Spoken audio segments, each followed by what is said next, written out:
Dear webinar participants, let us start, and I kindly ask you to put your microphone on mute, please. Okay, thank you very much. Dear ladies and gentlemen, dear friends, thank you for joining us today. Today we will be discussing a topic of economic cooperation between Kazakhstan and India during the global challenges. My name is Aygul Nuralina. I am official representative of Kazakh Invest in India. Before we start, let me make some housekeeping notes. Our webinar is also available via YouTube live stream. The account is easy to find. Just type in Kazakh Invest. If you have any questions, feel free to ask it via Zoom chat or YouTube comments section. The Q&A session will start after all the presentation, and we will go through each of them. Now I am honored to invite His Excellency Ambassador of the Republic of Kazakhstan. An attendee in listen-only mode.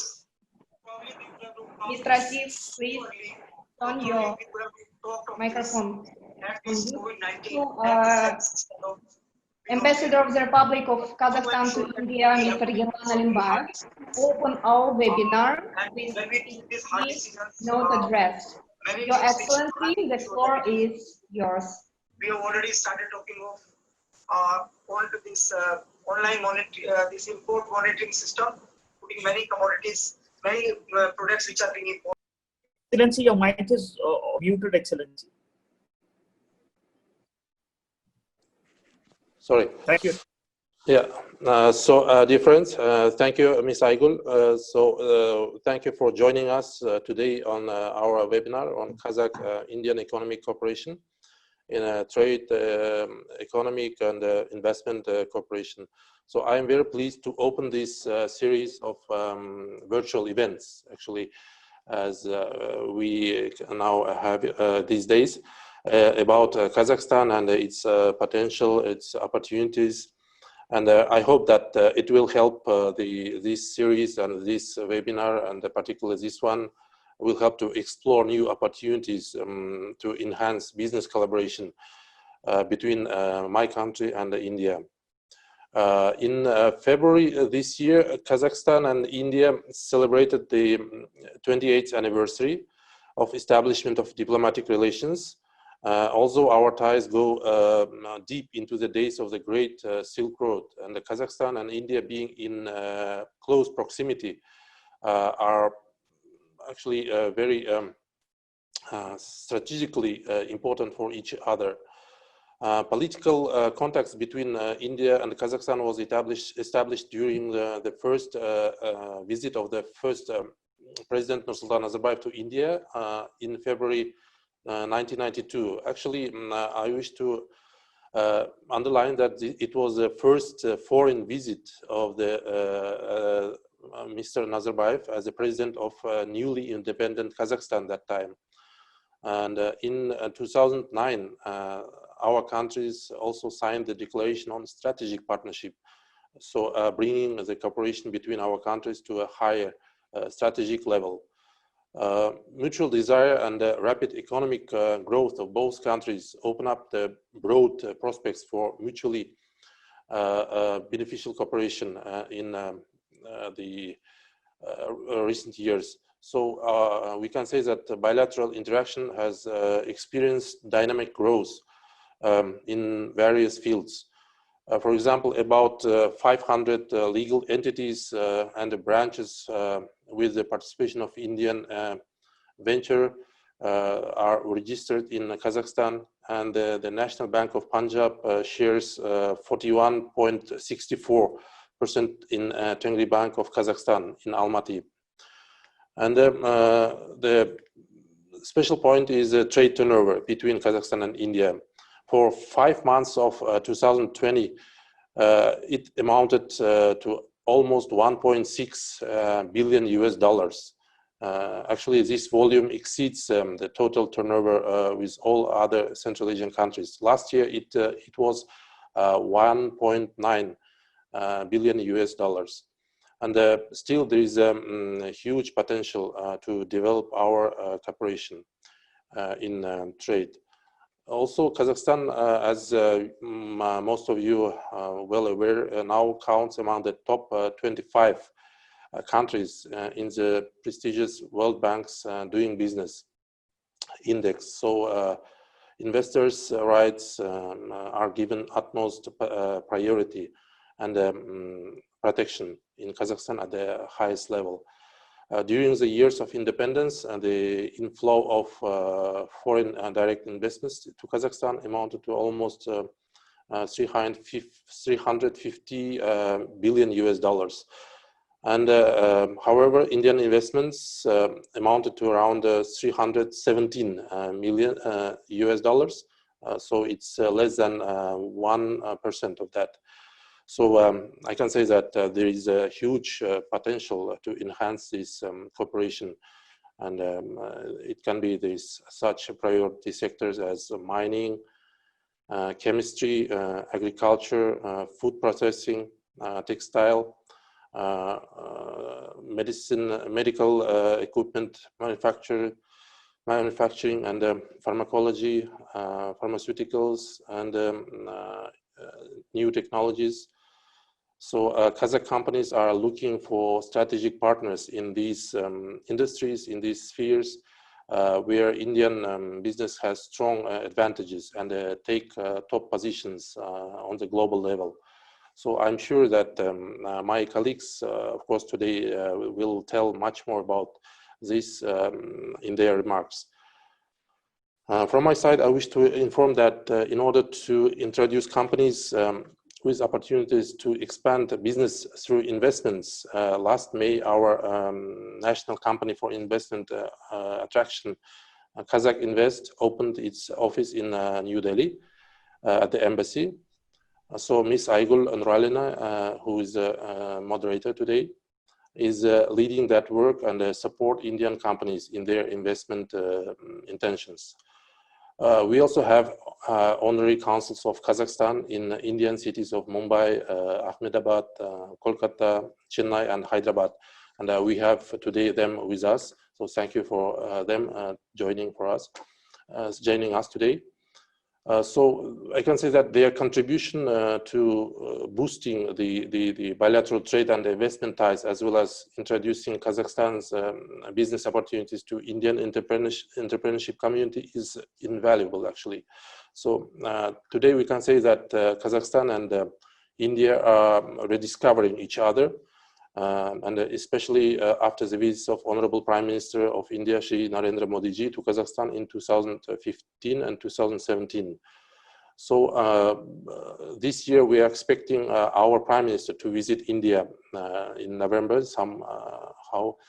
in November, and when these Shanghai Cooperation Organizations head of governments council meeting will be held in India. So again, by the end of the year or beginning of 2021, President Tokayev of Kazakhstan is expected to visit New Delhi with a state visit. Important place in enhancing the trade and economic relations belongs to transit and transport routes. And India, with its developed infrastructure and modern ports and terminals, makes the country and the region one of the main international hubs. So, and using this potential with a favorable development may also positively affect the bilateral trade cooperation and actually economic situation in the entire Central Asia region. And we all do believe that development of international north-south transport corridors through Chabahar port can intensify trade and economic cooperation between our countries, not only with our countries, but between India and Central Asia as well. And it can also allow us to open all doors to the markets of South and Southeast Asia and Gulf countries. So the full opening and the using of that route will significantly reduce the cost and the time of for transporting goods as well from India to Kazakhstan, to Central Asia, and to the Eurasian region.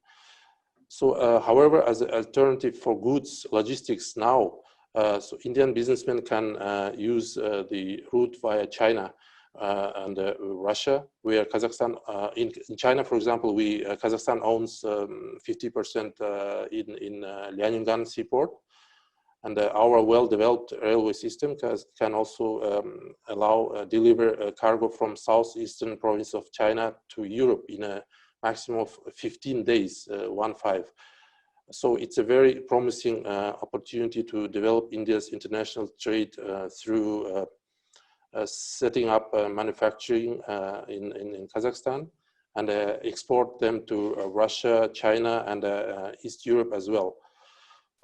To realize the tasks set for the development of trade and economic relations between our countries, we also have this huge unused potential of the Shanghai Cooperation Organization.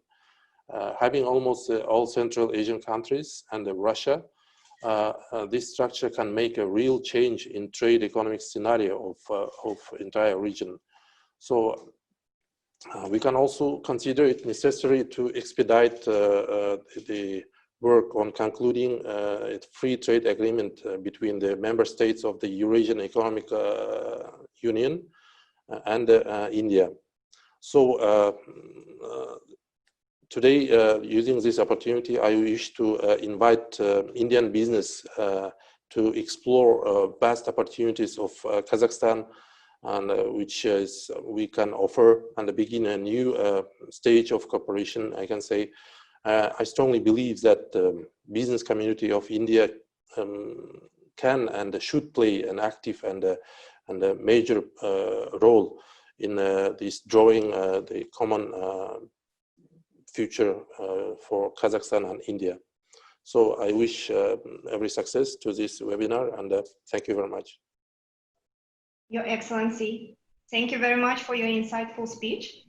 Mr. Gal Musbekov, the Deputy CEO of Kazakh Invest, will join with his welcoming remarks regarding on behalf of the Kazakh Invest Promotion Agency, and give an overview of its mandate and scope of services. Thank you, Aygul. Good morning, ladies and gentlemen. Let me welcome everyone on behalf of Kazakh Invest National Company. First of all, I would like to thank you for joining us today at the webinar organized jointly by the Embassy of Republic of Kazakhstan to India and Kazakh Invest. As you know, Kazakhstan is a Central Asian country located in the center of Eurasia, having a unique geographical location and rich in the natural resources. Thanks to political stability and the constant efforts of the government, over the past 3 decades, our country has managed to build an effective economy and ensure the well-being of citizens. A significant role in the success of Kazakhstan was provided by investments. Since 1992, the country attracted over 340 billion in FDI. The latest results, 25th place in the World Bank's doing business, proves the efforts of the government were timely and efficient. Today, Kazakhstan actively supports investors in such priority sectors of the economy as mechanical engineering, petrochemistry, chemistry, food production, mining, metallurgical complex, and so on. I'd like to note that these areas are of interest to Indian investors who have implemented a number of high-tech projects. At the moment, about 500 companies with the participation of Indian capital are successfully operating in Kazakhstan. Therefore, let us introduce ourselves. Our organization, Kazakh Invest, is a unified investment operator of the Republic of Kazakhstan. We provide a full range of services to support investment project from its initiative to the implementation stage, as well as in the post-investment period. In Kazakhstan, we formed a 3-level system of investor support, including Kazakhstan diplomatic mission overseas, ministries, and local executive bodies. At all these levels, Kazakh Invest plays an active role managing the network of representatives abroad and in all regions of Kazakhstan. In addition, we work closely with business associations and local entrepreneurs. Among other activities, we focus on communication with the foreign investors. First of all, Kazakh Invest attracts new investors into priority sectors of the economy. For this purpose, we prepare relevant projects and investment proposals. My colleagues will later elaborate on exactly this investment project that are open for the ABIs. We have mandate from the government to negotiate conditions for projects implementation with the investors. Secondly, Kazakh Invest, acting as a one-stop shop for investors, provides a full range of services to support investors' initiatives. In particular, we assist in successful implementation of the project. It includes partner selection, localization, business registration, obtaining permits necessary to progress on construction and project development, as well as nomination for investment incentives. Today, we will talk in more detail about investment project we have to offer, and our project managers will focus on each of them. I trust we will find this webinar useful, and it will contribute to continuous development of your business and cooperation with Kazakhstan. Thank you for your attention. Thank you.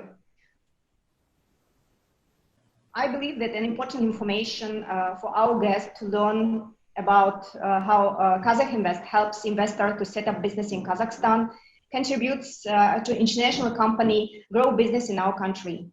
And as an official representative of Kazakh Invest, from my experience, practical experience of working with India companies since May last year, I would like to share some of my thoughts about potential opportunity to develop the business collaboration, which might be mutually beneficial for Indian and Kazakh side. And of course, if to speak about the strategies to enter onto the new markets, trade is the most common way. However, expanding business through investments in Kazakhstan can have more strategic base if to speak about resource seeking or market seeking investments. Since the government provides state measures of support like tax holiday, exemption on custom duties, special economic zone and industrial zone facilities, export support, and the support of financial institutions who can provide a loan and to help structuring the project. This way, extending the market through investment, it might be more attractive and feasible way for penetrating the market. Even if to compare with trade, when you pay all taxes, when you get less margin because you are sharing your profits with distributing companies, the cost of production in Kazakhstan might be less than the cost of importing the good there. So, this is what we propose to Indian companies to think about the opportunity to localize the business there and as a way to get to CIS countries market. Let us to speak about the industries where Kazakh and Indian business can collaborate. In Kazakhstan, we have very strong position in mining and metallurgy industries. The scientists of the leading countries consider Kazakhstan to be on the 6th place in the world. 99 elements of the Mendeleev periodic system are found in the depths of Kazakhstan. If to speak about India, Indian government aims for 30% of its public transport to be electric by 2030. And rare metals like lithium, cobalt, nickel are critical to build batteries for electric vehicles. Currently, India's import of lithium batteries tripled to $1.2 billion US in fiscal year 2019 from 384 million in 2017. So why not to work on these issues also in Kazakhstan, and why not to develop this collaboration on these rare metals and start the project there? If to speak about steel industry, India is currently operating under the National Steel Strategy 2017, and under this policy, India is to increase its steel production to 300 million tons by 2030, and the country will require 180 million tons of coking coal by 2030. And it is also expected to spend about 3,500 crore rupees annually to import steel components. This creates also opportunities for beneficial investments in metallurgy. And Kazakhstan offers one of the lowest energy costs. In some region, it might be 2.5 US dollar cents. In some region, 3-4 US dollars cents. And we, as a rich mineral resources country, so this can turn your investment in metallurgy industry into your strong advantages on the global market. And if to speak, for example, about chemistry, India import caustic soda, and the volume of imported caustic soda increased threefold from 138,000 tons in 2010 to 421,000 tons in 2019. In US dollar equivalents, the cost of imports increased fivefold from 450 million to 2.2 billion US dollars in 2019. And top three countries where caustic soda imported are Japan, Iran, China. So why not to manufacture caustic soda in Kazakhstan and then import it to India? If to speak, for example, about agriculture and food processing, India is the world's leading vegetable oil buyer. Sunflower oil is imported from Ukraine and Russia. We have so many opportunities to open sunflower manufacturing plant in Kazakhstan, and then you can also import sunflower oil from Kazakhstan to India. So this is just several of opportunities that I presented you and share with you to develop mutual beneficial collaboration through investment. And if you are interested to explore these opportunities, you can contact me on the given contact details. I will be more than happy to support you in your initiatives and explore these opportunities and work it together with you. Now, let me present Dr. Chandra Mowley. I am happy that Dr. Chandra Mowley, Vice President of the OmniActive Healthcare, find time in his busy schedule and joined us today to share his experience of working with Kazakh Invest and experience of starting the pilot project in Kazakhstan during the lockdown, even without visiting the country. Dr. Mowley, the floor is yours. Yeah. Good morning to everyone. I would like to first introduce about our company, OmniActive Health Technologies, who we are and what are our interests in Kazakh. And the next slide, please. So our key objectives is improving lives and capitalize on deep understanding of natural ingredients, drive strategy through culture, deliver solutions to customers, and create distinctive business model and focusing on creating an integrated value chain. Now, as we know that health and immunity and other things are gaining more and more importance in these COVID times, and we are right there developing ingredients which improves health of the people's lives, and that is our main motto actually. Next slide.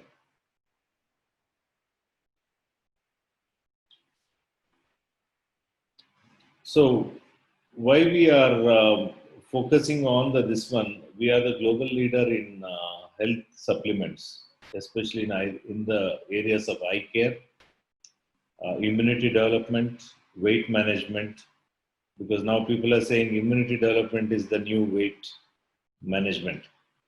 And we are tied up with global leaders like Bausch & Lomb, GNC, Nature Bounty, and our key markets are US, European Union, and around the world. Next slide.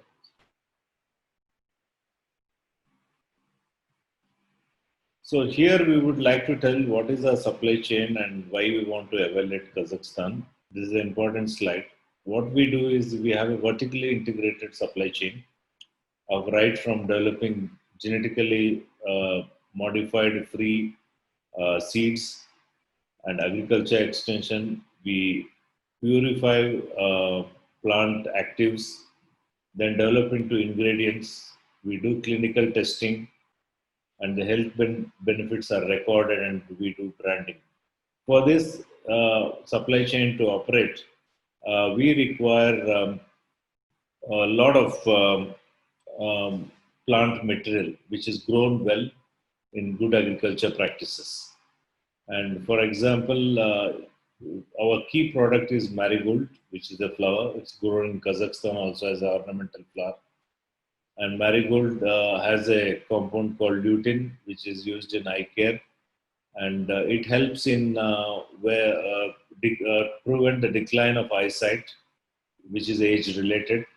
And these days, with more screen time and blue rays from the devices, our product, which is extracted from marigold flowers, help in preventing the degradation of the eyes and eyesight. And we have synergistic products that combine, for example, lutein with zeaxanthin, weight management with blood pressure management, and weight management with diabetes management. Like that, we have combination. Like we have ashwagandha, which is supposed to improve the immunity. These are some of the products which are agriculture and herbal based, which we converted into branded products, which has patents, which has clinically proven trials. Because in US you can't claim everything and everything that is plant material works. There should be proper clinical trials. In that way, we handle the entire supply chain, handling nearly 20,000 farmers in India who grow the crops. We process them, we isolate them, we clinically test and formulate them into world-class products. That's what Omni Active is about. Next slide.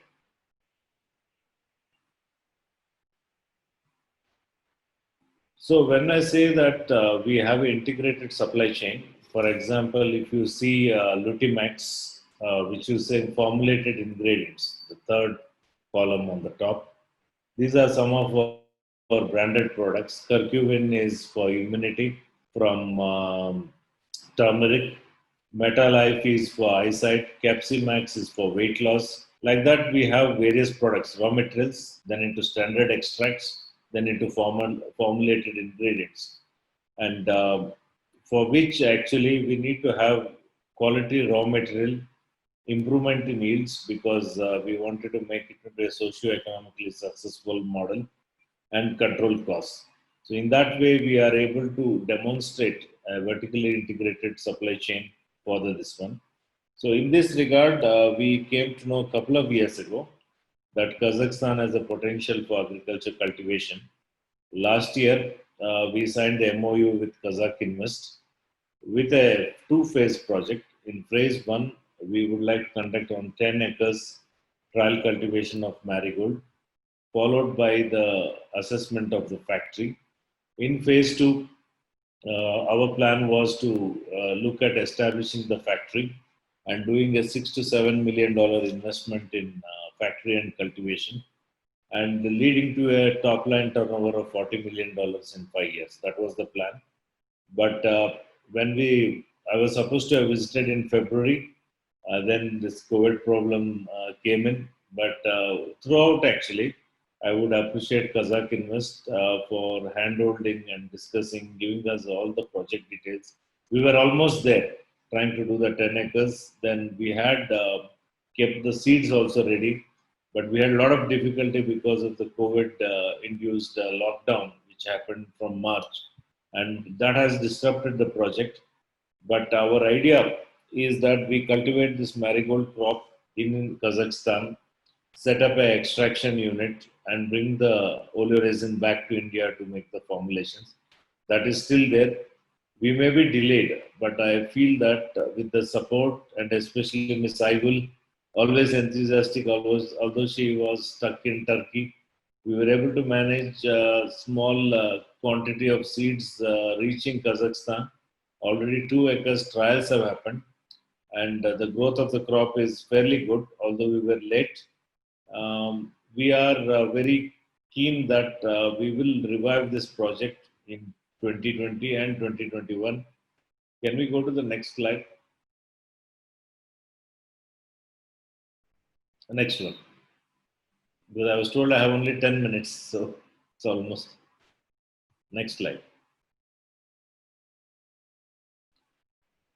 So, as I mentioned, we wanted to first do whether the Kazakhstan crop and weather suits marigold cultivation. That part we are delayed. We expect to repeat this trial in 2021 because our seed should have reached by end March, planting in April. By the time the seeds reached Kazakhstan was end May, in spite of all the efforts put by Ms. Aigul. But we're very clear the support the government offers for establishment of factory and the availability of large tracts of agricultural land. I'm sure that we may be delayed, but we won't be denied in success of carrying out this project. And I'm hopeful we'll get over the COVID situation in 2021, and we should be in a better position to take out the large-scale trial. I once again thank all especially the Agriculture Director of Kazakh Invest and Ms. Aigul, who is based here in Delhi, for all the support and the guidance. And I'm confident in the coming years, we'll lay out the trials, we'll study the establishment of the factory, and we should be successful in establishing a lutein-based supply chain in Kazakhstan in the coming years. Thank you very much.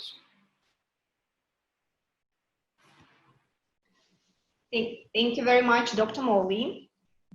That was really very interesting and really a lot of fascinating points. And I am quite proud to say that my colleagues from Kazakh Invest will speak in more detail on investment opportunities in various sectors of the economy and particular projects. Mr. Jandos Timirgali will open the series. Currently, he serves as the advisor to the CEO of Kazakh Invest and oversees major investment projects. He has over 12 years of experience working with strategic investors from all over the world. Jandos, taking into account the current changes and the challenges of the global economy, what do you see as opportunities for investors from India in Kazakhstan?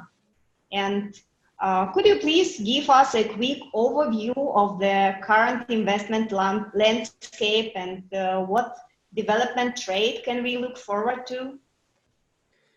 Thank you. Thank you very much, Aigul. Your Excellency, Mr. Alimbayev, dear participants, we are glad to have the opportunity to interact directly with the business community of India during these challenging times.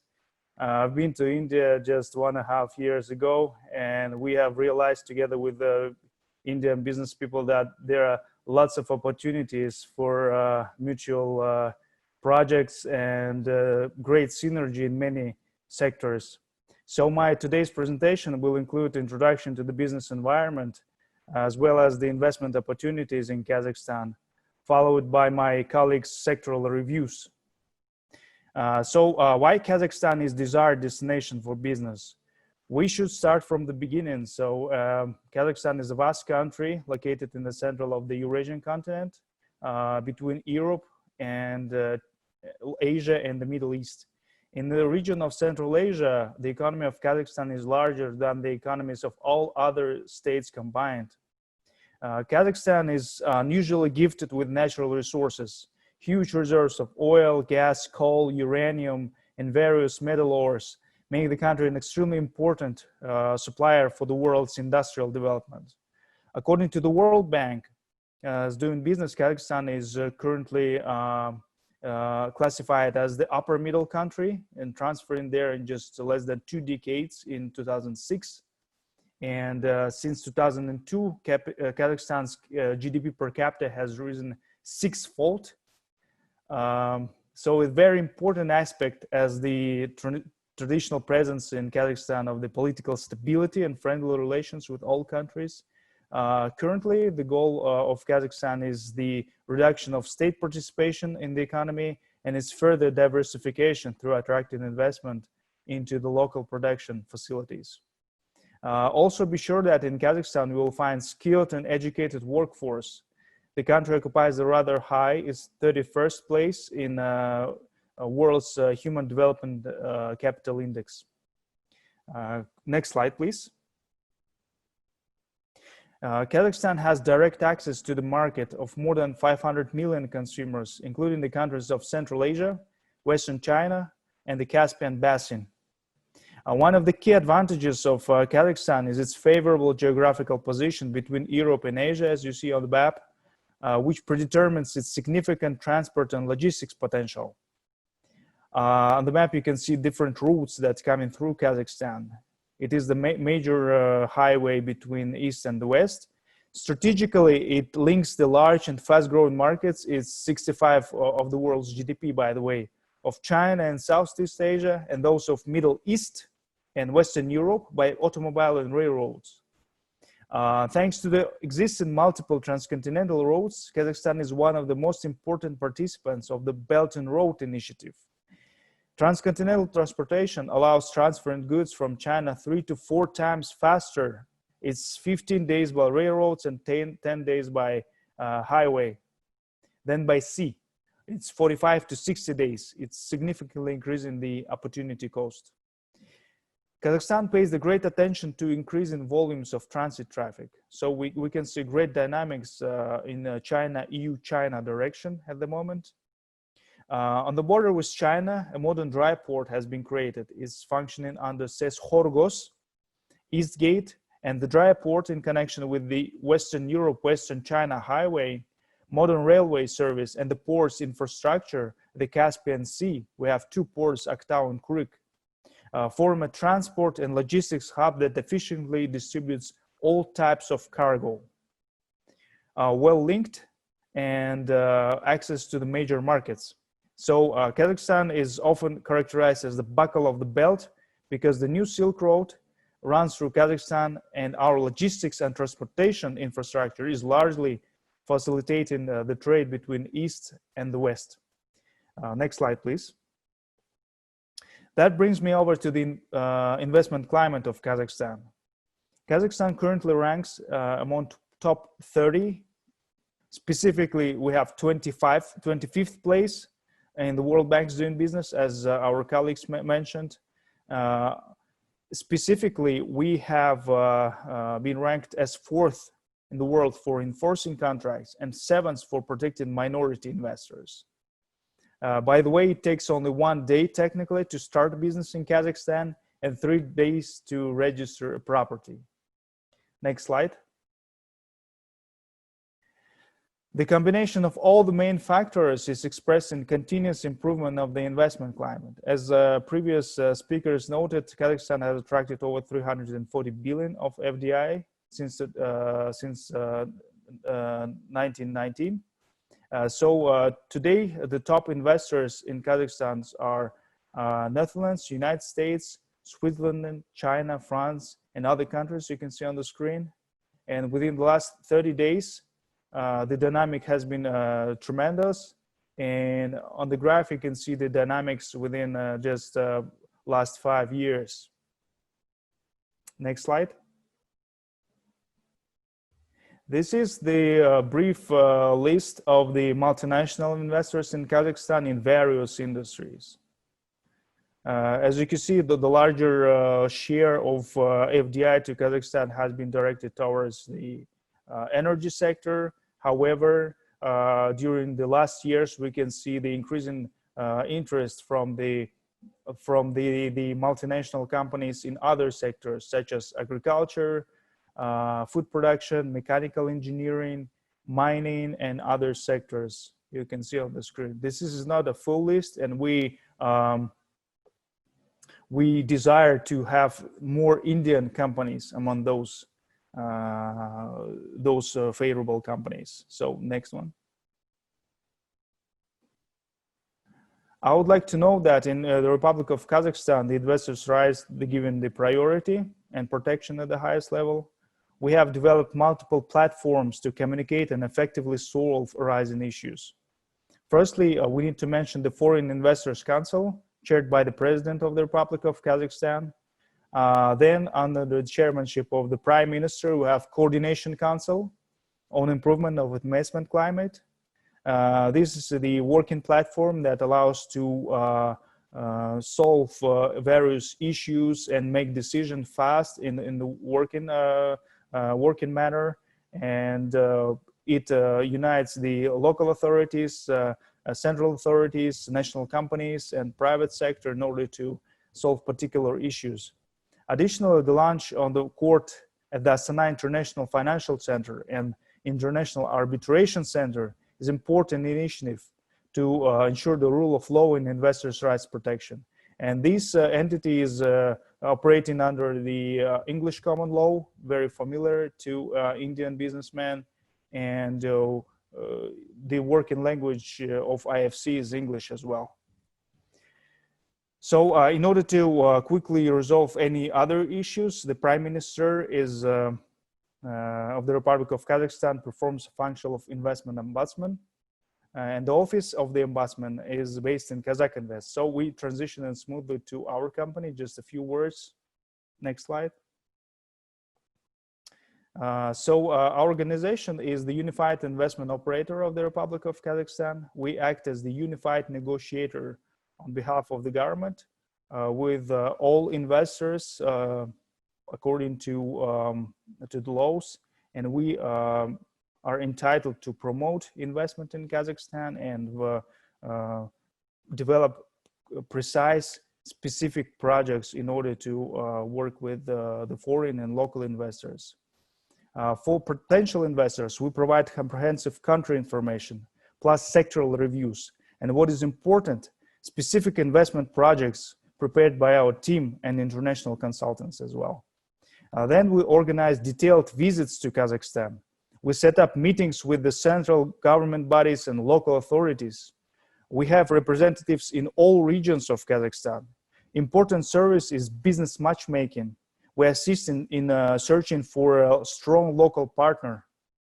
Then we assist in structuring of investment projects, providing various options for financing.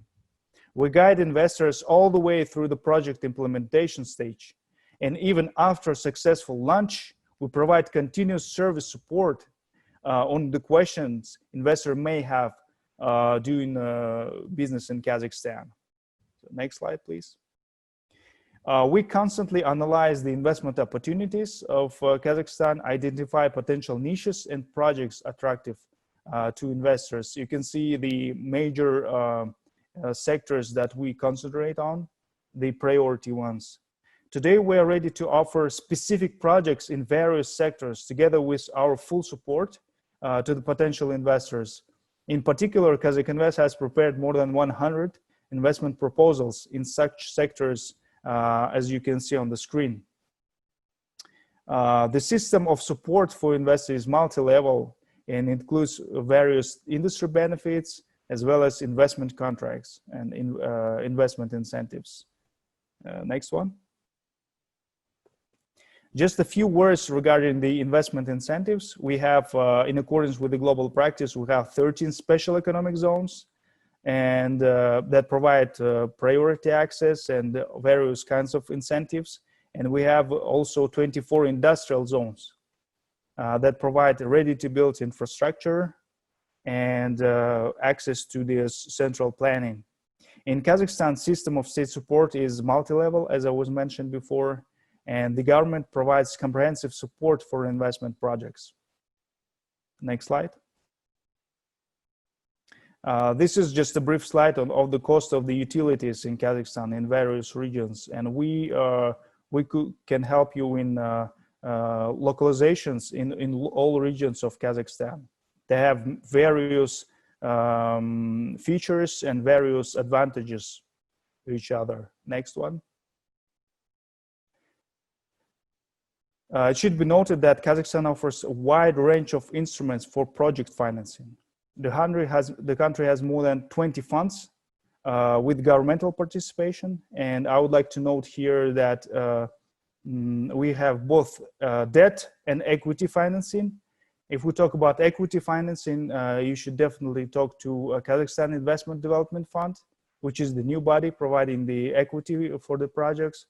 And in terms of debt financing, there are various funds, including Bayterek, Development Bank of Kazakhstan, that provides equity in the local currency, and various types of financing. And we also have export support. One of the entities is Kaztech Ventures that provides venture financing and export support, for instance, subsidizing the cost of the logistics, subsidizing cost of the capex and the other expenditures for exports. And international institutions, as I was mentioned before, the largest institutions of the world are working in Kazakhstan: World Bank, EBRD, ADB, and other institutions. And of course, Astana International Financial Center is one of the drivers of investment to the economy that provides various incentives for international investors, including the Astana International Exchange and Expat Center that provides visa assistance and other various services. We can share more information on this as well. Next one.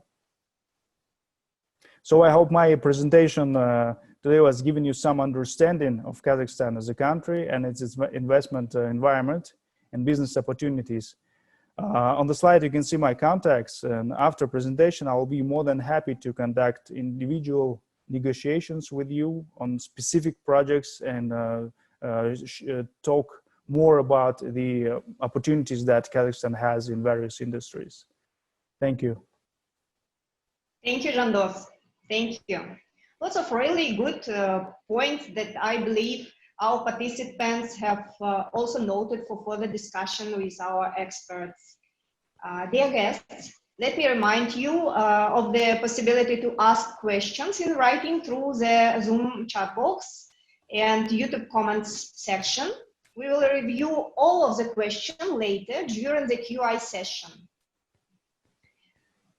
Ms. Ulbolson Sarbaeva, Managing Director at Kazakh Invest, who is in charge of FDI promotion in agriculture, agribusiness, will give us an overview of this sector. Ulbolson, what are the investment opportunities Kazakhstan's agriculture industry has to offer? Thank you, Aygul. Can you put my presentation? Yep, thanks. Your Excellency, dear colleagues, let me welcome you on behalf of Kazakh Invest and express my gratitude for the opportunity to present the main niches in agriculture sector of Kazakhstan for investment. Next slide, please.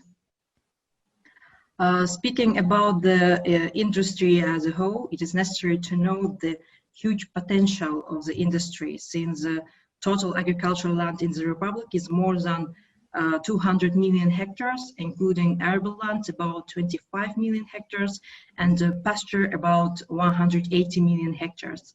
Therefore, Kazakhstan in the future can play an important role in stabilizing and improving the food situation in the world. In addition, measures are being taken to support investors and open up new export markets for sale of agricultural products. For example, now the Chinese market is open for lamb, beef, fish, honey, dairy products, as well as wheat, soybeans, and other products. Saudi Arabia now is open for all lamb, beef, live animals. Also, we can export meat and meat products, chicken, eggs, and poultry to the United Arab Emirates. So, in addition, state support measures is being implemented to reimburse 25% of investments in priority areas of agri-industrial complex. Also, as Jandos mentioned before, the state has also introduced a set of investment preferences, such as exemption from corporate tax, exemption from property tax, exemption from custom duties on imported equipment and raw materials, the provision of state-in-kind grants, and other preferences. Next slide, please. Yeah, after analyzing our advantages, we identified several of the most promising areas in the industry that are directly related to import substitution, and export development. There are production and processing of meat and milk, production and processing of fruit and vegetables, here including greenhouse vegetables, and processing of oilseed and grains. So let me dwell on some examples where we have already begun to invest and where there are still additional niches for creating a business in Kazakhstan. Next slide, please.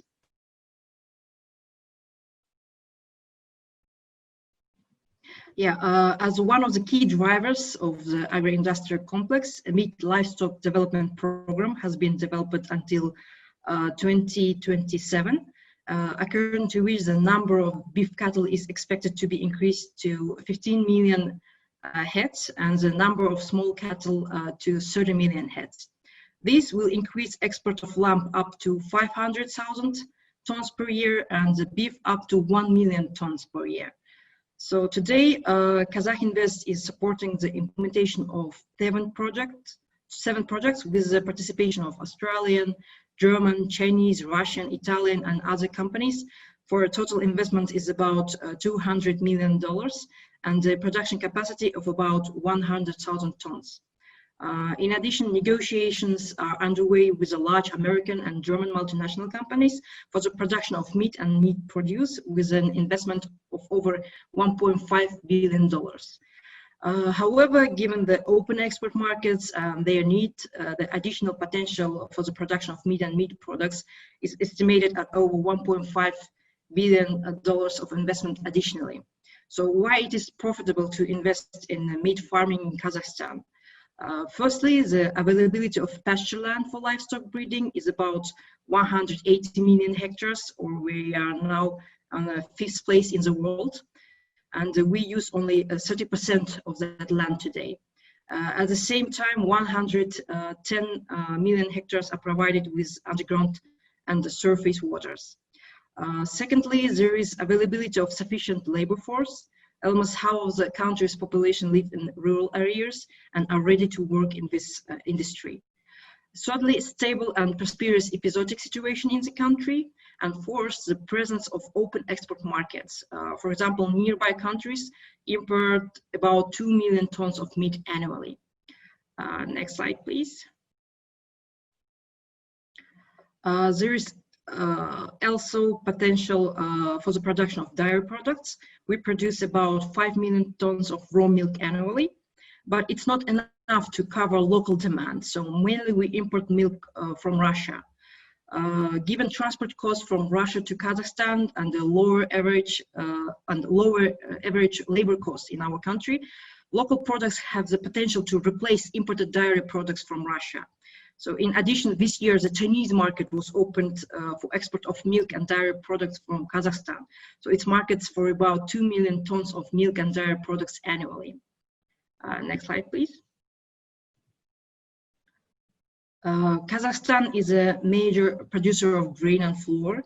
High potential exists precisely in the deep processing of grain with the production of gluten and starch. In Kazakhstan, there are several large industries where these products are used, but there are not enough production capacity to close import lots. Moreover, these products are in great demand in the global market, and here it's important to note there is an access to cheap raw materials in Kazakhstan. Next slide, please. One of the major export direction is production of and the processing of oilseeds. Currently, the zone area for oilseed is about 3 million hectares. At the same time, it's planned to increase already in the coming years to 5 million hectares. Kazakhstan has the competence to grow sunflower, safflower, rapeseed, flax, soybean, and the country ranks first in the world in the export of flax seeds. Nearby, there is a Chinese market with import dependence on oilseeds, which estimated about $38 billion per year. Next slide, please. The production and processing of fruit and vegetables is also a direction with high potential, both for export and the import substitution with domestic products. The consumption in Kazakhstan of fresh and processed fruits is more than 900,000 tons of which the share of domestic production is about 50%. The export potential to the Eurasian Economic Union countries is more than 1 million tons annually. And currently, accompanied by our company, large-scale projects have been launched with the participation of Arabian multinational company in the Almaty region, with the establishment of an intensive orchard on 1,000 hectares and the creation of a fruit processing workshop with an investment amount of over $70 million. At the same time, there are additional reserves for creating gardens on 47,000 hectares, so which may attract about $3.5 billion of investment in the industry. Promising niche for attracting investors is also the creation of greenhouses. The need of the population of the Republic for early vegetables during the off-season is more than 500,000 tons, of which only 50% is covered by own production. In addition, there is significant potential for export of greenhouse vegetables. There's only to Russia, it amounts to more than 700,000 tons. Today, projects are being implemented in Turkestan and Almaty regions with the participation of Russian, Polish, and other companies. The launch of these projects will increase the production of greenhouse vegetables by 2.5 times and attract about $1.5 billion of investment, and of course create over 10,000 jobs. In turn, thanks to investors' well-established sales channels, the export of greenhouse vegetables will increase by at least 10 times.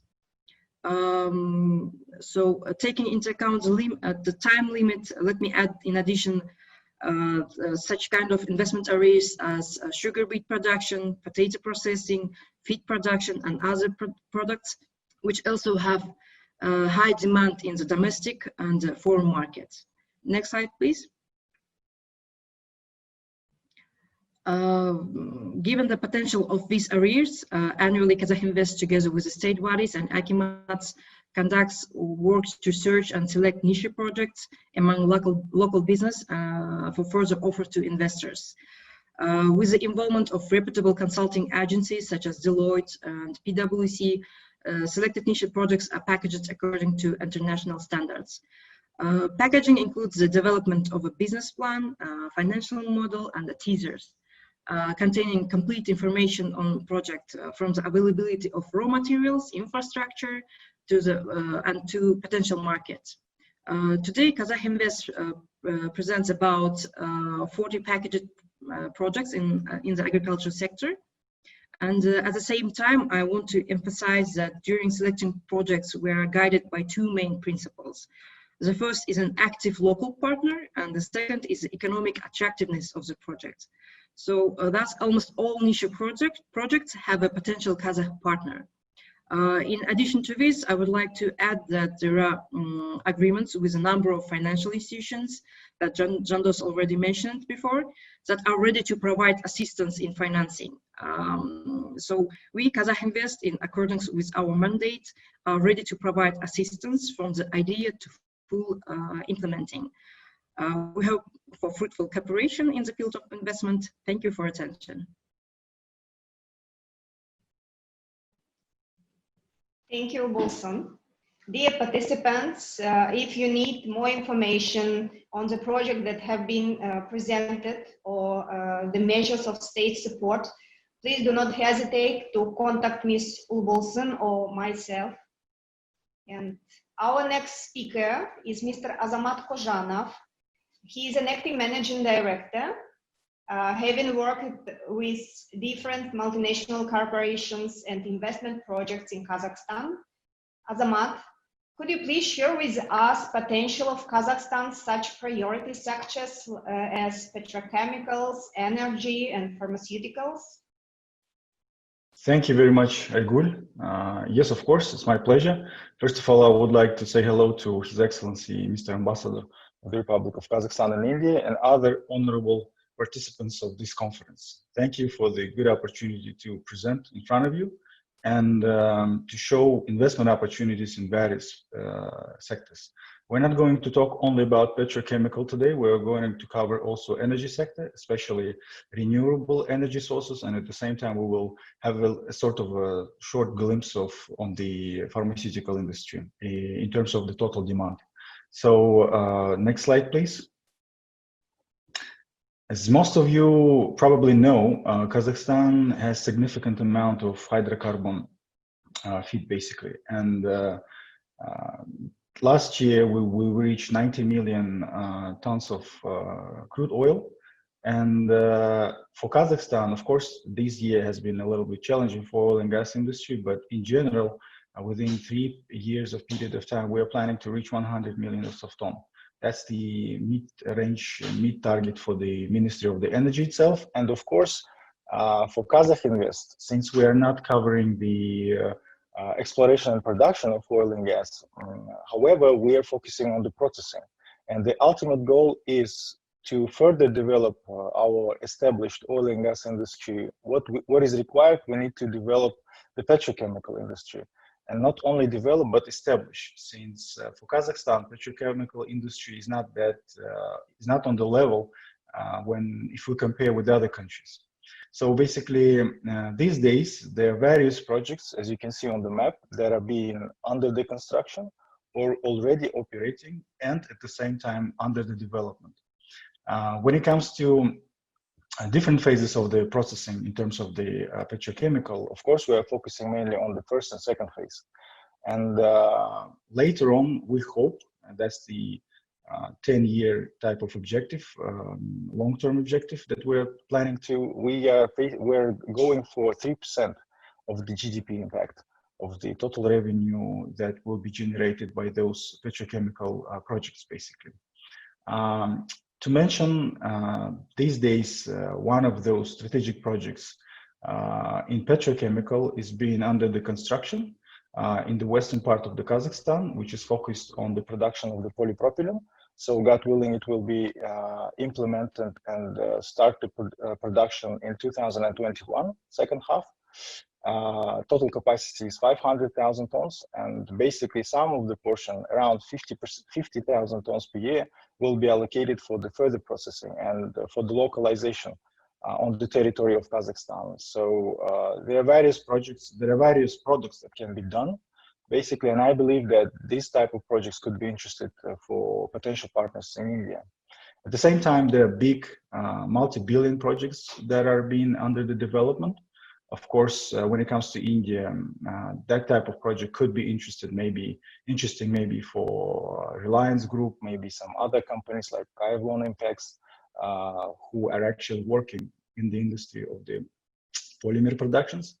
And those are big ones. But when it comes to other projects that are being on the stage of the development, basically, those are 7.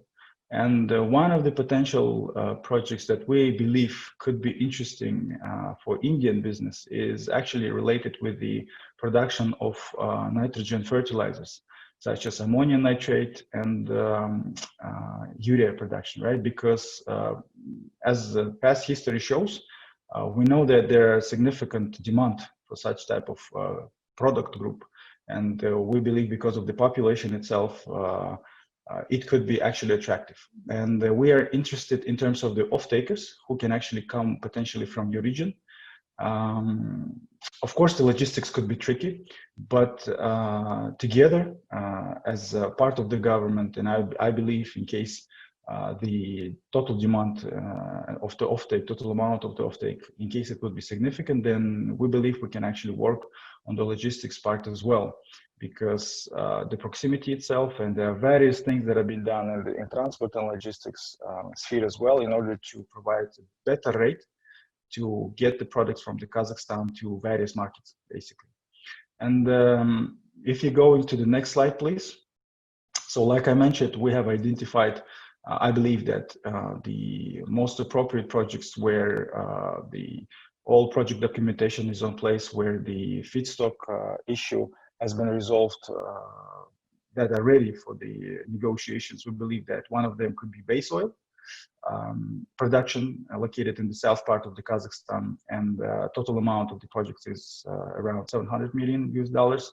So there is a room for potential minor stake, and I believe it could be of the interest from the Indian business as well, because mainly most of the volume is going to be exported to the China market, basically. So it's a great opportunity, since the overall cost is not small, the ticket size. However, the minority stake could be actually negotiated. At the same time, like I mentioned, the urea production, nitrogen fertilizers, total ticket size is around over 300 million US dollars. So what we are looking for what kind of partner we're looking for the one who has the technology and experience, or offtake. Of course, both of them, if fits, would be the perfect fit, but if we're talking about offtake only, that also could be considerable in a sense. And as you might know, when it comes to the petrochemical, one of the crucial issues is feedstock, right? Availability. Everybody understands that hydrocarbon, especially natural gas, is not an unlimited resource, right? So, of course, there are various directions how you can get this resource. One of them is just agree on the commercial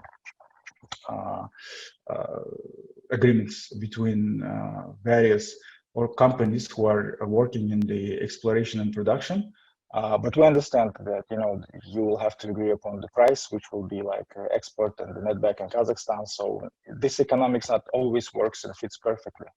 And in order to be a little bit more flexible in a sense, in this way, our government is already implemented several amendments in the legislation that will allow in the coming years to be able to provide some preferential approach, shall we say, and preferential pricing in terms of the hydrocarbon feedstock.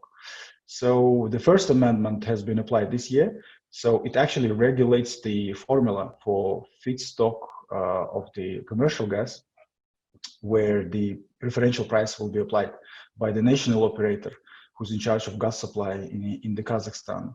And in this year, we are planning to also, together with the Ministry of the Energy, implement another amendments, which will allow, on the legal basis, to allow national operator to fix and have a chance to implement long-term agreements, not only price fixing, like I mentioned, but at the same time that will allow long-term agreements for the natural gas supply, the commercial gas supply. These are the initiatives that have been taking place. Of course, we understand that, when it comes to the overall net balance of the gas supply of the Republic of Kazakhstan, it's not an easy thing, because like I mentioned, the resource is not unlimited, but there are many projects and there are many initiatives that are coming from overseas. So there will be a commission established, and we will check carefully the economic impact where the Kazakhstan would benefit the most. So that's the ultimate goal. And those whose economics matches perfectly in terms of social and economic impact on the overall development of the Kazakhstan, such as taxes, such as places of work, other social things, then based on that type of criteria, it will be decided to what type of projects the allocation of the gas will be applied. And these are the things that are happening in terms of the petrochemical industry. And like I mentioned, the various projects that are being developed at this moment. And I mean, it depends on, maybe there are some group categories and processing stages and phases that India in particular could be interested in. So we are pretty much open for any types of questions, any types of inquiries. And I do believe, and we hope that sooner or later we will have a chance to talk in person maybe one day. So should you have any questions, just let us know. We'll be ready to answer all the related questions basically when it comes to the petrochemical industry. Next slide, please. So we're not going to in details, and let me present first of all the renewable energy sources situation that is happening in Kazakhstan. This is one of the success stories, shall we say, when it comes to the investment, because the process is already established in terms of the auction system, which allows to fix tariff for the purchase of the generated amount of the energy. As you can see on the slide, this is the picture of 2014 and the picture of the first half of this year. In general, this system allowed to implement successfully 101 renewable energy sources facilities. And you can see on the bottom line the overall installed capacity breakdown when it comes to, based on the type, right? Wind, solar, hydro, and biomass, bioenergy. And you can see the breakdown in terms of the overall general capacity. So, of course, the government is trying to improve the overall portion of the renewable energy sources. And the ultimate goal nowadays is to reach 3%. And in the longer term, maybe, God willing, it will reach 10%. Of course, it's not an easy thing because there are many technical limitations. There are many other types of limitations, since Kazakhstan has a lot of other energy sources as well, which might be cheaper in a way. So that's why the ultimate goal, like I mentioned, to make it to make sure that it has a significant portion out of the overall generation grid, out of the overall generation capacity in Kazakhstan. So next slide, please. When it comes to 2020, this year, the auction are already announced and will take place in November and December, respectively. So you can see the breakdown based on the size and based on the type of the auction. The time of the auctions are specified in particular, and auction dates as well are written in there, and overall breakdown of the total capacity. One thing that I would like to mention is that when it comes to the solar power plants, there are going to be like 40 megawatt, which will be based on the project-based auction, and 15 megawatts for non-project auction. What does it mean? It means that project-based auction means that the documentation has already been done, and investor could actually come and already participate based on the numbers that they see, based on the project documentation that has been developed. For the non-project auction, it means that certain documentation shall be provided by the initiator. So, but those type of auctions is going to be only 2, and it's going to take place only in case of the solar power plants. So, in case of another important thing that I would like to mention when it comes to RES, this year, Ministry of Ecology also is implementing amendments in the legislation where they would like to implement waste to energy mechanism, similar to the renewable energy sources. And nowadays, we've got like 3 stages of approval in terms of the parliament, right? The first level of the parliament already approved those amendments. Now it's summer and it's holidays, and after the holidays, the Senate is gonna vote as well. And we hope that by the autumn of this year, it will be signed by the president, and then we will have a fourth. We'll have another alternative in terms of waste to energy mechanism. Of course, the tariff part will be a little bit different because the overall capex, and when it comes to waste to energy, is slightly higher. Not slightly, much higher, but that's why the tariff will change. Tariff will be different, and auctions will be also announced. So, in case you could be interested in this type of investment activity, then this option is going to be available in this year as well. So in case you will have any questions, I mean, all information, documentation, requirements can be provided by our side as well. So we are pretty much open. So I think that will be enough for the energy. And next slide, please. And in this part of the presentation, in the final slide, I would like to talk about overall demand for the pharmaceutical industry. Unfortunately, in Kazakhstan, 86% of the pharmaceuticals are being imported, and only 13.8% accounts for the local production. Total demand in amount basis is around $1.3 billion US. And as you can see on the left bottom side, of the screen, you can see the comparison in Kazakhstan amount basis. In Kazakhstan, tenge, the overall demand and correlation between import and export. As you can see, because of the recent new factories that have been opened in Kazakhstan, you can see that the import amount, the curve is a little bit flattening, right?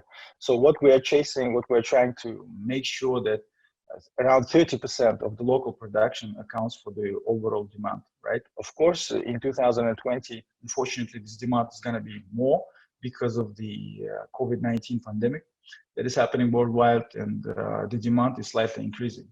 And those who are coming from the pharmaceutical industry, they know that, you know, the demand everywhere in the world is going to grow, not only related to the recent pandemic, but the overall trend of the industry is like that. So when it comes to the importers breakdown, you can see that Germany takes first place, Russia second, France is third. And what is more important, that in spite of the fact that, you know, we have local producers, but 90% of substances are being imported from various countries, and in India in particular, basically. And as you know, 20–50% of the substances is required to produce certain pharmaceutical, basically. So we are actually also looking for, that's another stage that we should actually aim for, is to make sure that, you know, we establish an industry that will be more self-sufficient than it's now. So like I mentioned, the overall target is 30%. So God willing, we will reach that one as well. And we are welcome companies from India who are interested in this industry in particular.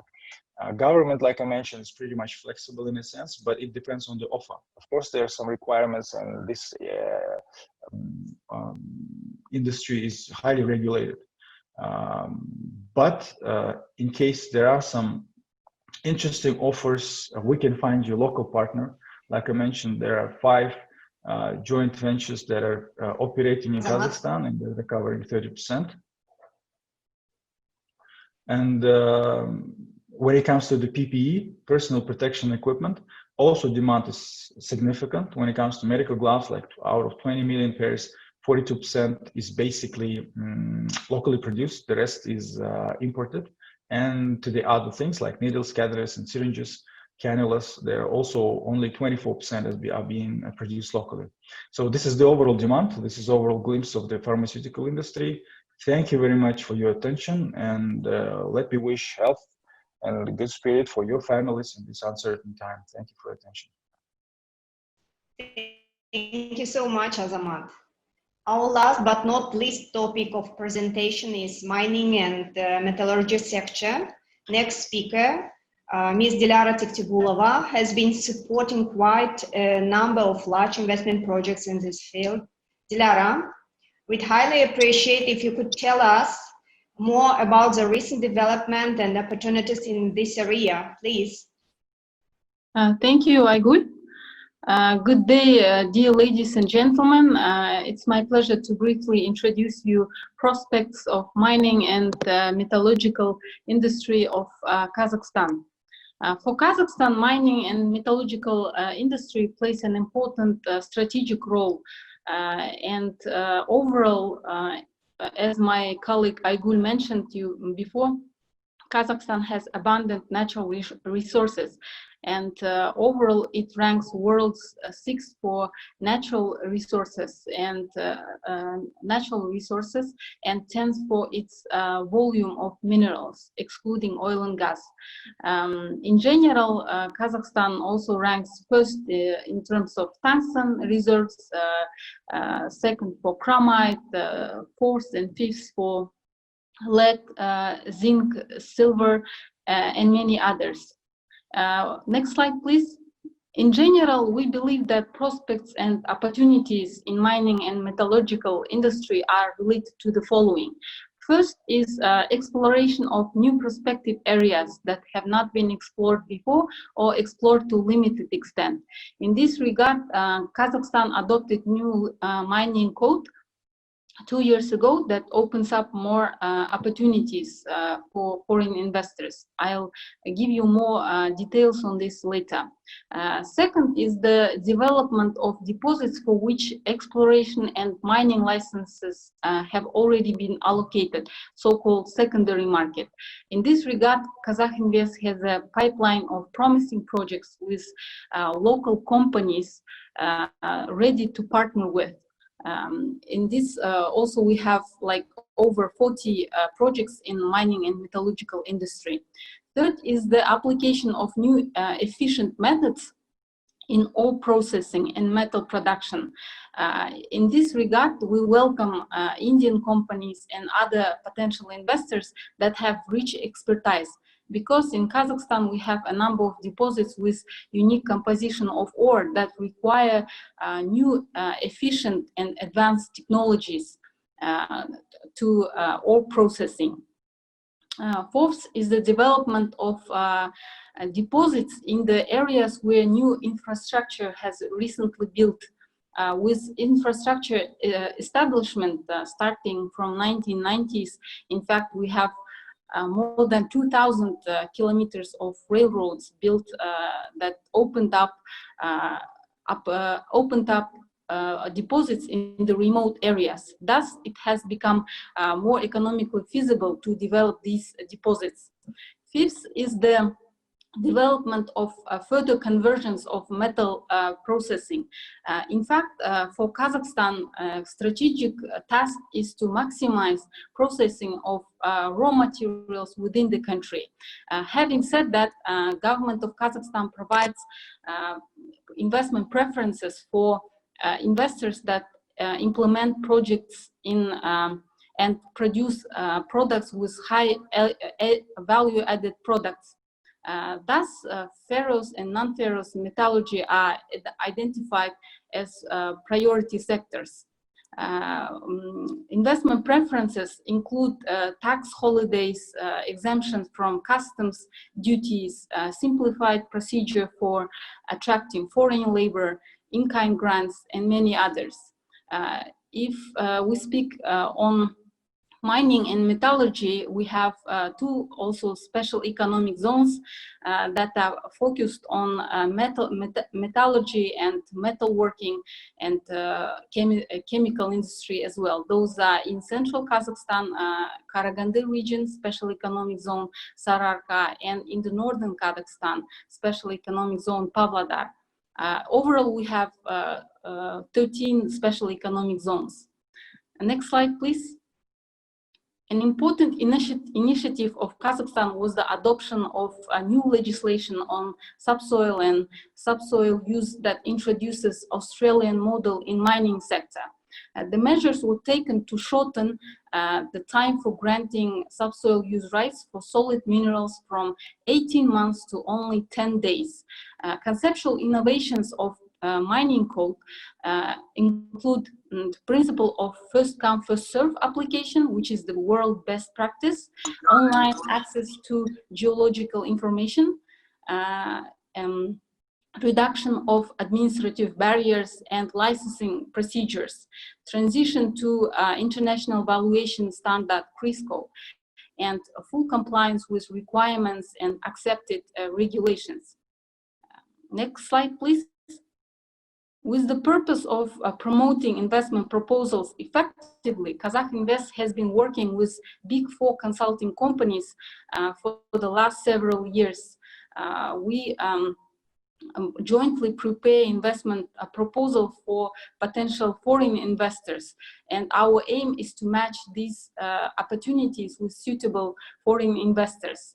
Now on our pipeline on mining and metallurgical industry, we have over 40 projects with the total worth of more than $9 billion US.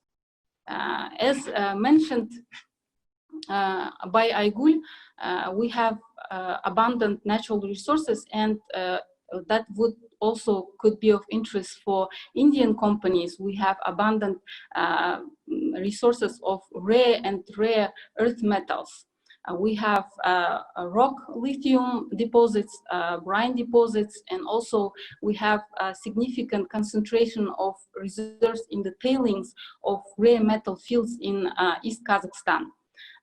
Well, we need to proceed with the full research to identify the reserves of lithium in these fields because it's on exploration stage. I'd also like to mention that under current situation and under this current metal markets and worsening of economic conditions, we expect an increase of investors' interest in gold deposits. The gold is a defensive asset sector and is generally considered to be a safe haven for investments in the times of economic uncertainty. That's why we invite Indian investors to have a close look to gold deposits that we have on our pipeline. Well, apart from that, we have vast opportunities in base metals, precious metals, iron ore, as I said, also rare and rare earth metals, and we would be more than happy to provide you personalized service and to find a best match for your company in accordance with your expanding business strategy. If you have any questions, I will be very glad to answer them and to help you in finding the best project for your company. Thank you so much. Aygul? Thank you, Dilara. Thank you. That was really very interesting. Dear participants, now it's time for answer to your questions, which have been accumulated through the chat and YouTube comments. Dear speakers, please keep your answers short and straight to the point so we could go through all the questions in a timely manner. Some participants asking about video recording and presentation materials. I kindly recommend you to visit our website, Kazakhinvest, www.invest.gov.kz. Here you can find the video recording of this webinar and also presentations and a lot of more information about different industries, investment measures of support, etc. If you have the questions about the projects which were presented today, you can contact to my colleagues. They gave their contact details on their presentation, or you can contact me directly. Would you please screen my contact details? You can contact me and then I would be more than happy to support you with information about the projects. Thank you for your questions on specific projects.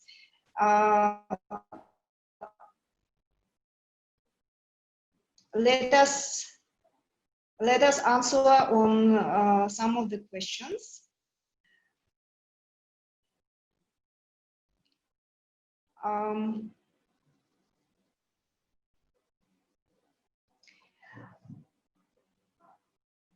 Company is interested in phosphatic fertilizer manufacturing. Azamat? Yes, in terms of phosphate fertilizers, that's not a part of my department, our division, because we are mainly going for nitrogen fertilizers. But there are projects that have been established in terms of the phosphate. I believe other participants, maybe Dilara or maybe Yerki Buran. Yeah, I can add up. Thank you, Azamat. In terms of phosphate projects, we have major deposits in West Kazakhstan, in Aktobe region, that also available for additional investments. Also, we have other project company, Kazphosphate, that has been operating from Soviet Union time in Kazakhstan. That is located in southern Kazakhstan, in Jambul region. If you are interested in projects with phosphate fertilizers, we can provide you detailed information on the projects that is looking for additional investments. Thank you, Dilara. Next question. What about renewable energy segment, specifically into biofuel power plant? We have some client can explore in bigger way with public partnership program. In terms of renewables in the biofuel, it's also a part of the auction system. This year's capacity is going to be 10 megawatt. And the auction, let me see, is going to be for the biomass. The first one is going to take place in 23rd of December. It's going to be covered all zones of Kazakhstan. So it depends on the initiator, which part he actually interested in based on the, like I mentioned, the resource for the bio, right, for the biomass. And that's going to be the only auction and the only capacity for this year for the biomass. For the next year schedule, it's going to be different amount and it's going to be known later on. So for this year, 10 megawatt, 23rd of November. Okay, thank you, Azamat. We have also a question about IT industry. Can you please share the scope and business opportunity information technology, if possible, in this seminar? I guess IT, it is a very, so broad industry and a lot of issues we can discuss on IT. We are now thinking about organizing webinars on different industries and other topics, and I think we would be able to organize also some webinar on IT industry. Next question.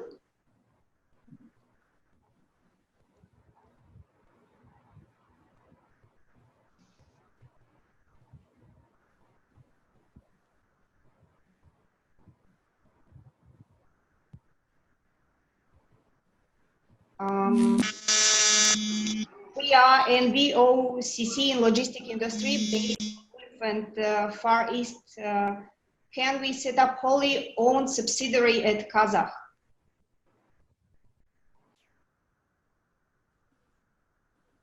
Colleagues who can answer on that question? I can comment briefly. Yes, surely you can set up a fully owned subsidiary company in Kazakhstan, and it would operate under the Kazakh law, so it would be registered legal entity of Kazakhstan. And this legal entity is entitled to all the incentives and measures of support that is provided for the by the government for the Kazakhstan legal entity. So the answer is simple. Yes, you can establish a 100% subsidiary company owned by the Indian mother company, and this would be the 100% Kazakhstan legal entity. Okay, thank you. And the question also about hospitals. Have some specific question regarding execution of hospital in Kazakhstan. Yes. Let me answer this question. So basically, yes, the construction of hospitals is going to be under the program of the hospital construction program. The mechanism is going to be PPP, private-public partnership. Private-public partnerships, and the main hospitals are going to be the overall documentation is going to be ready in 2021. Total counts of the hospitals to be constructed by this program is going to be around 20. 4 already being under the development. Some of them already started the construction. And by the beginning of next year, we will be able to share you in details, because nowadays some of those projects are going to be financed by the international financial institutions, EBRD, ABR, and so on. So those details have been identified in this moment. But the overall ticket size for all those 20 hospitals is going to be around $3.7 billion US. So these hospitals are going to replace the current old hospitals, current old infrastructure that is available in Kazakhstan. So it's kind of modernization in a sense. but the construction is going to be totally from scratch. Nowadays, we are on the level of getting a health plan for every single hospital, and this program is available in terms of the PPP. Thank you, Azamat. This also was the answer on the question we received from Mr. Jasmit Shah. What is the scope of the setting up a hospital? Thank you, Azamat. And we have comments from Mr. Madan. It is very interesting and fruitful session. Thanks. I hope we communicate further to enhance cooperation of Kazakhstan. Please give your contact or email for communication. You have my contact details on the screen. Please, you can contact me and we can work on your issues. Dear participants, if you would like also to ask and to have a call, please raise your hand up and you can ask your question directly. Mr. Let me wanted to ask Mr. Jasmit Shah, you wanted to ask question? Madam JV Prasad? Pardon? Please? I am JV Prasad. You are referring to me? It was Mr. Prasad. Yes, Mr. Prasad wanted to. Yeah. I have a very simple question, ma'am. Can you just guide us on export opportunities to Kazakhstan? We'd like to, export a few plants, water treatment related plants, effluent and sewage treatment plants, etc. Can you just give some guideline? Let me answer on that question. If to speak about Kazakh Invest, we are in charge of expanding your business and penetrating the market through investment. However, at the Embassy of Kazakhstan, I have my colleague, Mr. Yerlan Shahay. He is in charge of different economic issues, including trade collaboration between India and Kazakhstan. Please, please contact to the embassy. We will try to do our best to support you in the issues. Okay, madam. That's Dr. Dudeja, you also have a question. Azamat, can you please? Madam, I am through with my question. Thank you. Thank you. Thank you. Dr. Sarvjit Dudeja.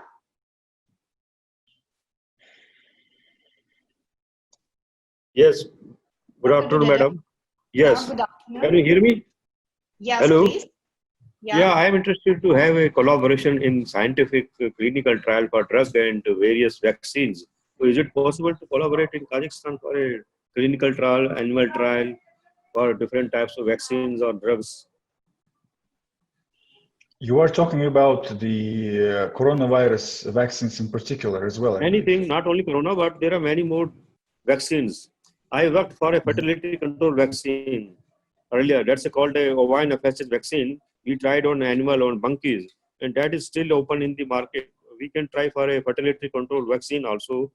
There are many vaccines, hundreds of vaccines, and many more things can be done in collaboration if it is possible. Yes, we are receiving several requests so far from the United States as well, especially when it comes to the clinical trials, because there are many publications, academic publications and researches available, but we understand that some of them are, for some countries, the regulations are very tough, so clinical trials takes a long time.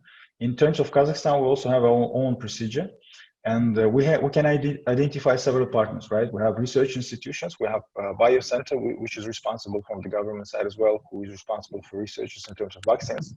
And you can provide all the informations, I believe, and we can share with them, and we can contact you, get you in a direct contact, and let's see. The door is open. We are ready for all types of opportunities. Why not? Thank you, Azamat. We have the question from Mr. Arun Agrawal. We are experts in oil and fruit processing. We also arrange investment to the extent of 30%. We are impressed by the items mentioned in Kazakh Invest teaser, but we could not reach the actual owners of Kazakh people seeking those technology and investment. How to reach them?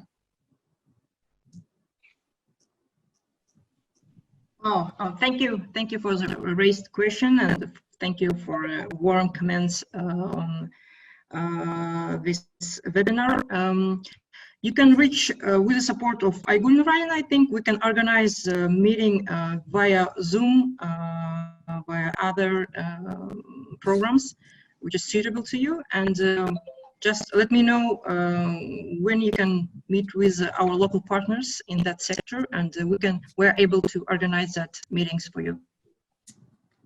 Thank you, Bolson. And the question from Mr. Jasmine Shah. Have some question for geomembrane product and setting up business.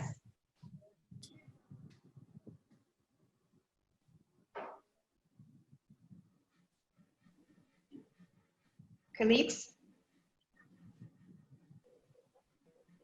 Mr. Jasmine Shah, I propose you please contact me and please share your experience in this field and share with me your idea. What is your intention to develop your business in Kazakhstan, and let us see what opportunity we will have there. Thank you very much. We have the comments from Mr. Pratik. Looking forward. Okay.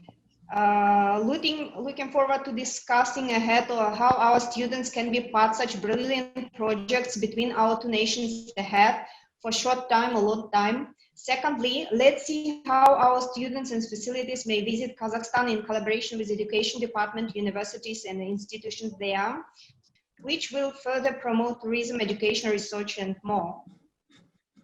Mr. Pratik, for collaboration with the university, it would be better to speak directly with universities. We have private and municipal and governmental universities, and they are working directly with some agent and university partners, to organize an exchange program, educational exchange program. We got a question from Mr. Manas Karibayev. Can we get metallurgy projects on website? Yes, of course. You can find all necessary information and the teasers of our projects on our website. Please follow invest.gov.kz, doing business here and niche projects. Here you can find all information. And dear partners, if you are interested in more detailed information about the projects, you can sign with us NDA, and after signing NDA, we can share with you financial model and business plan of the projects you are interested in.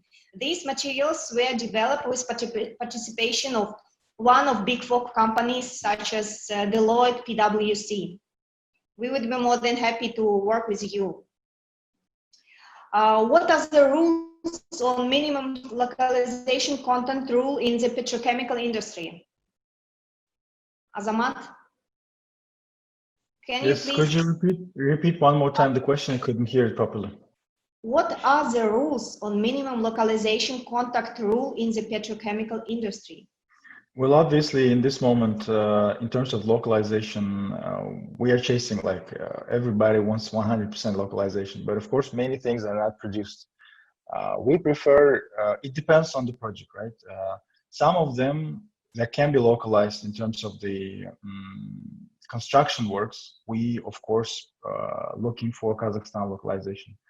But in terms of the stuff and people who are going to be working, we're also preferring that, the local people get the jobs, basically. This is what we're going for. But it depends, of course, it depends on the reality. Some of the highly skilled engineers could not be replaced with local people. So, because the industry is not that developed yet, of course. And it matters depends on the project, basically. And there are certain criteria, but those criteria when it comes to the petrochemicals are not, how can I say, distinguished very vividly, right? That this is the certain percent and so on and so forth. But there is a commission who is responsible for the allocation of the natural gas, and based on that commission, there are certain criteria.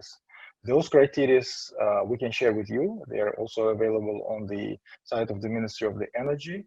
What are the criteria for those projects? And in terms of the localization, I believe that's the second part when it can be discussed, between your company and the potential partner that you're going to work with.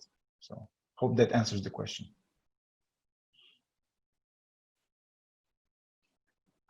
Thank you, Azamat. I guess something were wrong with connection.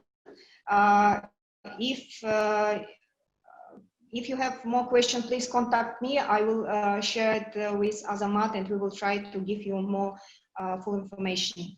And thank you for your message, Mr. Singh. I'm waiting for your email. Let us contact further.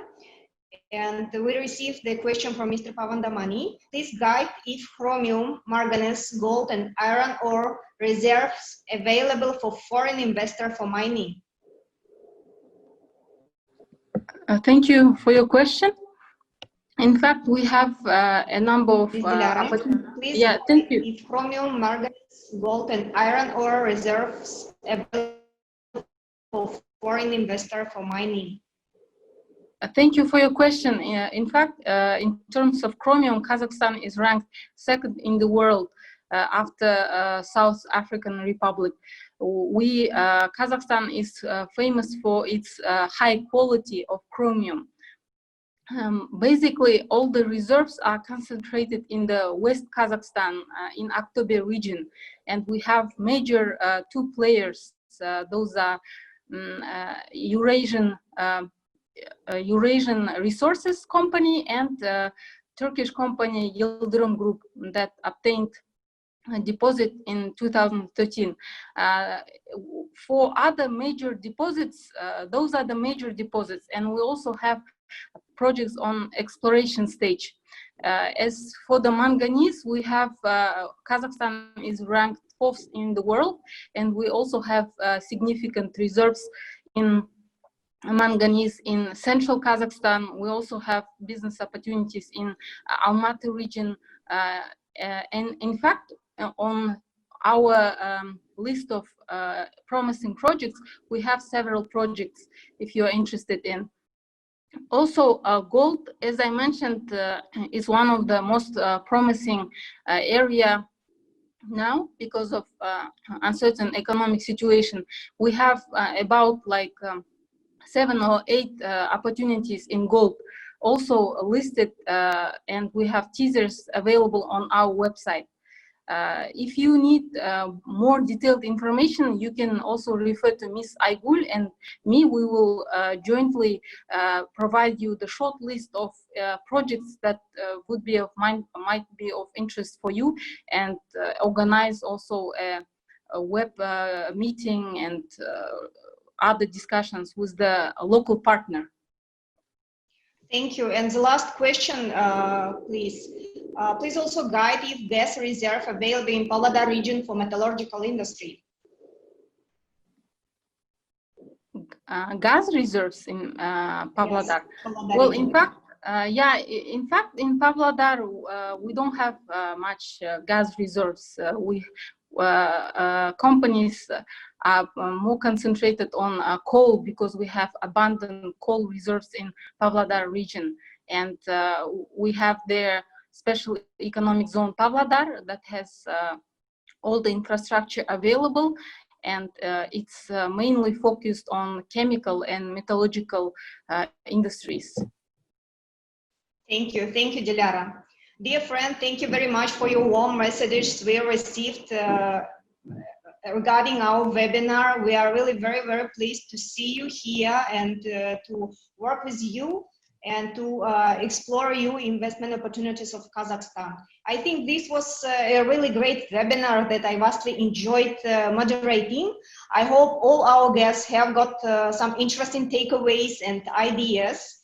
I just would like to once again to thank our speakers and all the participants for such a fascinating online session. Thank you a lot. Have a great day ahead, and don't hesitate to contact me or my colleagues personally if you are interested in growing your business in Kazakhstan. Thank you very much, dear friends.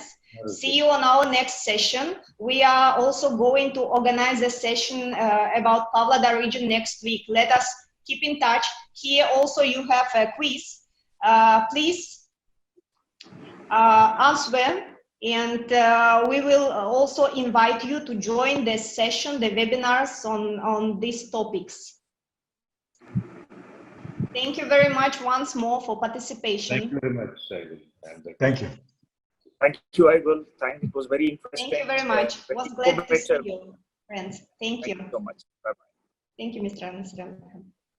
Please answer on the quiz.